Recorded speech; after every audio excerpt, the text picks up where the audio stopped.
His Decease, by J T Mawson. And, behold, there talked with him two men, which were Moses and Elias, who appeared in glory, and spake of his decease which he should accomplish at Jerusalem. Luke 9 verse 30. What a theme! His decease. The exodus from this life of the Son of God. It occupied heaven, and was a worthy subject for that high and holy place, for he who was about to accomplish his decease was the Lord of heaven. The hosts of angels had worshipped him at his entrance into the world, for when God brought in the first-begotten into the world, he said, "Let all the angels of God worship him." They had followed his lowly way through it, for he, who was God manifest in flesh, was seen of angels, and now that he was to make his exit from the world they must have been absorbed with the fact. He was about to return to heaven, to his Father, not as he was before the foundations of the earth were laid, though as to his person he never ceased to be what he ever was, the Son in the Godhead, but as having become a man for the fulfillment of all the will of God. What anticipation there must have been among the angels of God in view of his return, and yet the manner of his exodus from earth must have been a deep mystery and wonder to them, that they must have desired to look into. 1 Peter 1 verse 12. Could they understand it? I question it, for angels do not die, and his exodus from the earth was to be by death. Not angels then appeared in glory to talk with him at that great crisis in his earthly life, but men, two men who had reached the other side of death, Moses and Elias. Each of them had had his exodus, both unique and wonderful, when the time for them to go out was reached. Never before nor since had man died as Moses died. He was 120 years old, but his eye was not dimmed nor his natural force abated. And when the time for his departure came, God would not allow those people whom he had led with such patience and faithfulness to see any diminution of strength in him. In ringing tones he pronounced that great benediction upon the people, "The eternal God is thy refuge, and underneath are the everlasting arms. Happy art thou, O Israel! Who is like to thee, a people saved by the Lord, the shield of thy help, and the sword of thine excellency? Thine enemies shall come cringing to thee, and thou shalt tread on their high places." Then the Lord led him to the top of Pisgah to view the land of promise as he saw it, and there with his own hand closed his eyes in death. Satan desired to have his body when the life had passed out of it, for what purpose we cannot tell, but Michael, the great prince that stands for Israel, triumphantly withstood him, and there in the land of Moab, far from the habitations of men, he was buried by God, and no man knows his sepulchre to this day.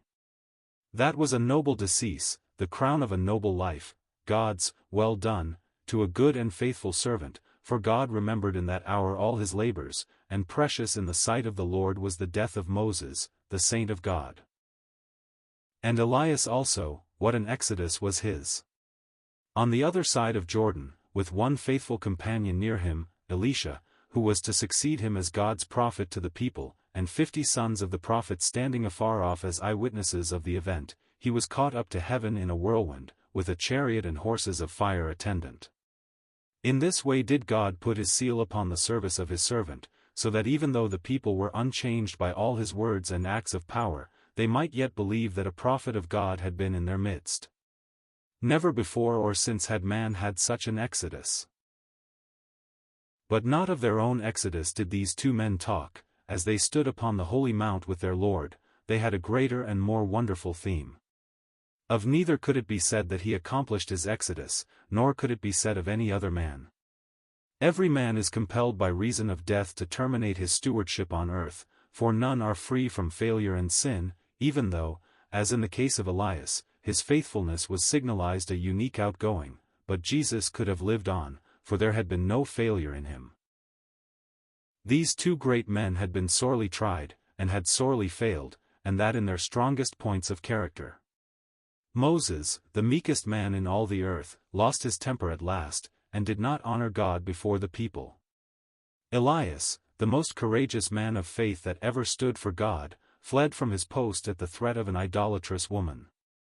It might be said that their lives were broken off, they did not accomplish their life's mission, to say nothing of their exodus, for Moses did not lead the people into the land, nor did Elias succeed in turning them back to God.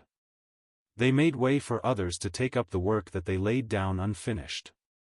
Yet there would be no sting in death for Moses, as God, in great compassion, closed the eyes of his servant and friend, and gathered his spirit to himself, and the grave had no victory over Elias as he was raptured to heaven by angelic power. But if the powers of darkness failed to triumph over these men of God in their exodus, it was because of the decease that the Lord afterwards accomplished, and well they would know it as they talked with him of it. Yes, Moses failed and Elias was discouraged, but of Jesus it was written, "He shall not fail nor be discouraged." God had to rebuke both these eminent servants of his, but of Jesus he said, "Behold, my servant, whom I have chosen, my beloved, in whom my soul is well pleased." How well chosen are the words with which the Holy Spirit describes the death of Jesus here, his decease which he should accomplish at Jerusalem. He accomplished his decease. It was a great achievement, the crowning act of his life. It was the fulfillment of the one obedience, the completion of his mission to earth. His own words to his Father describe it. "I have glorified thee on the earth, I have finished the work which thou gavest me to do." As he stood on the holy mount the whole way lay before him. While his disciples dreamed of a throne, he beheld the cross, and saw the way to it beset and barricaded by hostile forces. The hatred of men against God was there, hatred that would congregate and heap upon him all the shame that it was possible for them to devise, and the powers of darkness were there, marshaled in one desperate attempt to crush him. There was more there than these, much more, for if men were to be redeemed, a price had to be paid, a price beyond all human computation. His soul made an offering for sin. As he looked upon it all, the glory was so near, one step and he would have been there, and worthy to be there, but not for that at that time had he come. He had come to accomplish his decease at Jerusalem, and he turned his back upon the glory and set his face toward Jerusalem, and talked of his decease which he should accomplish there.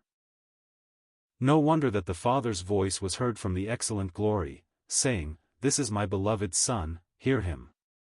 That is what we desire to do, and so we follow him to the accomplishment of his decease, for he has spoken by his death as he could not speak by his life. It is by his cross that he has told out to us all the love of God. For, God commends his love toward us, in that, while we were yet sinners, Christ died for us. But how different was his exodus from that of Moses and Elias. They went suddenly, out of lives of trial and labor, to rest in God. They trusted in God, and in the hour of their exodus they were not confounded, but how different it was with him when his hour came and he bore his cross to Calvary. We see him there by men despised, no crown but thorns awarded him, with malefactors crucified, his cup of shame filled to the brim. Lover and friend stand off afar, nor to the cross dare they approach, while foes press round and eager are upon his head to heap reproach. We hear his broken cries ascend, but to his need the heavens are dumb, no angel to his aid can bend, no succor from on high can come. To him were meted pain and grief, to him the bitter cup of woe, the gloom of death without relief, no light above, no help below. But we know why it was. He loved us and had come to save us, and no man took his life from him. He laid it down of himself. He submitted himself, as a lamb led to the slaughter, to his foes, that from the cross he might proclaim the love of God, and by the cross redeem our souls. We see him there the substitute for our offenses to atone, to him our guilt did God impute, and there he bore God's wrath alone, that we, forgiven and set free, redeemed by his most precious blood from sin and all iniquity, might find our peace and joy in God. For the joy that was set before him he endured the cross, despising the shame, and he has entered his glory. He has accomplished his exodus, and in such a way that God is glorified, the enemy is defeated, and our souls are saved. And now by the preaching of the gospel he is gathering out of this world a people for his name, and a bride for his everlasting joy. And we have been arrested and saved by the gospel. Well might we talk of his decease that he accomplished at Jerusalem and sing about it and praise his name for it now, as we shall certainly do when we see him in his glory. There talked with him two men, which were Moses and Elias, who appeared in glory, and spake of his decease which he should accomplish at Jerusalem. Luke 9 verses 30-31. If Moses and Elias had been alone, when they appeared on the Mount of Transfiguration, they might have talked of the way God had honored them, when he withdrew them from the sphere of their labors, but in the presence of their Lord, they must only think and talk of his decease. How would he depart when his work was done? Both of them had been servants, and now he who was, in the form of God, had taken upon himself the form of a servant. Philippians 2 verse 7. They had broken down. Moses had failed in simple obedience to God, and in patience with his people. Elijah had become discouraged, as though God had less power than the pagan Jezebel, but of Jesus it was prophesied, Behold my servant, whom I uphold, mine elect, in whom my soul delights. He shall not fail nor be discouraged. Isaiah 42 verses 1-4. And in Matthew 12 verses 7-21, these words are quoted of him. In contrast with him, Moses had failed, and Elijah had been discouraged, yet they had been honored in their exodus. How will his exodus take place? That of the servant son, who filled the heart of God with continual and infinite delight? They talked of his exodus, of his decease which he should accomplish at Jerusalem. Mark the word accomplish. It means to fulfill, to bring to completion, to be so perfected that nothing is lacking. There is no flaw, no failure in it. He had come to do the work that God had given him to do, and in John's record of the crucifixion we learn that it was done. His own words were, "It is finished." The servant of Jehovah as the Lamb of God had now offered himself up as the great sacrifice for the taking away of the sin of the world.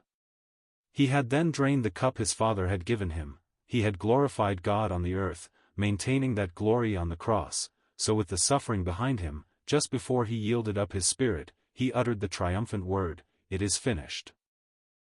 We but feebly enter into the meaning of this great word, but as we meditate upon it we are brought into communion with our God, for in that finished work his attributes have been vindicated, his nature revealed, and our redemption secured. In his finished work, mercy and truth are met together, righteousness and peace have kissed each other. Psalm 85 verse 10.